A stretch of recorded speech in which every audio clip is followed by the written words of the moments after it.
আজরাইল আলাইহিস সালাতু ওয়াস সালাম বললেন, আমরা খাবার খাই না।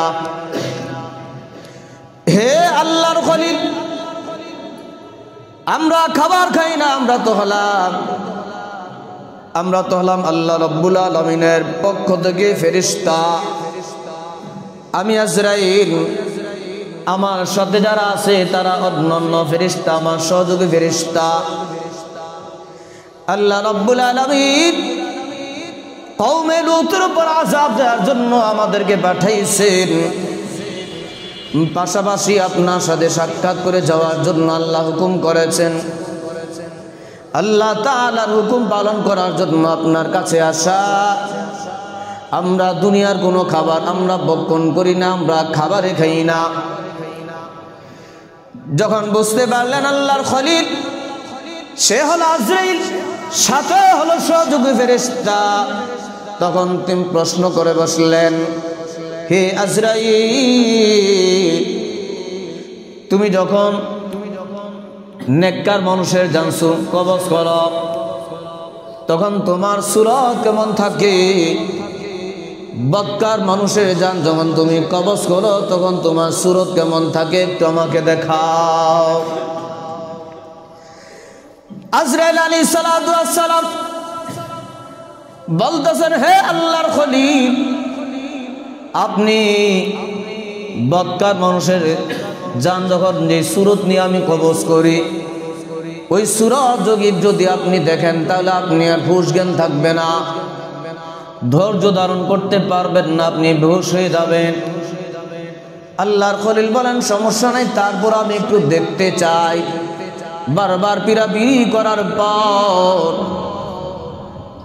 করার পর আজরাইল আলাইহিস সালাতু ওয়াস সালাম আল্লাহর খলিল ইব্রাহিম আলাইহিস সালাতু ওয়াস সালামকে বললেন, আপনি চক্ষু বন্ধ করেন, যখন আমি বলবো তখন চক্ষু খুলবেন। আল্লাহর খলিল চক্ষু বন্ধ করলেন। এরই মাঝে আজরাইল আলাইহিস সালাতু ওয়াস সালাম বিকট ভয়ঙ্কর সূরত ধারণ করলেন। যেই সূরত ধারণ করে একজন বদকার মানুষের জান কবজ করে, ওই সূরতটা ধারণ করলেন। ধারণ করার পর আল্লাহর খলিল কে বললেন, আপনি চক্ষু খোলেন। চক্ষু খোলার পর আল্লাহর খলিল ইব্রাহিম আলাইহিস সালাতু ওয়াস সালাম এত ভয় পেয়েছেন, মুহূর্তেই তিনি বেহুশ হয়ে মাটিতে লুটে পড়েছেন। বেহুশে মাটিতে লুটে পড়েছেন। নাউযুবিল্লাহ। এত ভয়ঙ্কর সূরত, এত ভয়ঙ্কর সূরত। আল্লাহর খলিলের হুশ আসার আগে আবার আজরাইল আলাইহিস সালাতু ওয়াস সালাম সূরত পরিবর্তন করে আগের মতো হয়ে গেছে।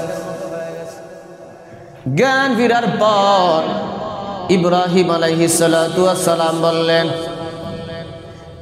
হে আজরাইল, আমি যে সূরত দেখলাম তোমার, এই সূরত ধারণ করে যদি কোনো বদকারে জান কবজ করা হয় তাহলে তার জন্য আর জাহান্নাম কি দরকার? তার জন্য তো তোমার এই ভয়ঙ্কর সূরতটাই শাস্তি হিসেবে যথেষ্ট। এত ভয়ঙ্কর একটা সূরত ধারণ করছে, ভয়ঙ্কর সূরত। আল্লাহর খলিলকে বললেন, আজরাইল বললেন, হে আল্লাহর খলিল, আপনি আবার চক্ষু বন্ধ করেন। আমি নেককার বান্দাদের জান যে সূরতে কবজ করি, ওই সূরতটা আমি গ্রহণ করব। চক্ষু বন্ধ করলেন, সূরত পরিবর্তন করলেন, বললেন এবার চক্ষু খোলেন। চক্ষু খুলে দেখলেন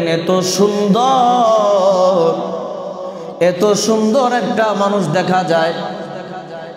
পৃথিবীতে কখনো এমন সুন্দর মানুষ আল্লাহর খলিল আর দেখে নাই। সুবহানাল্লাহ।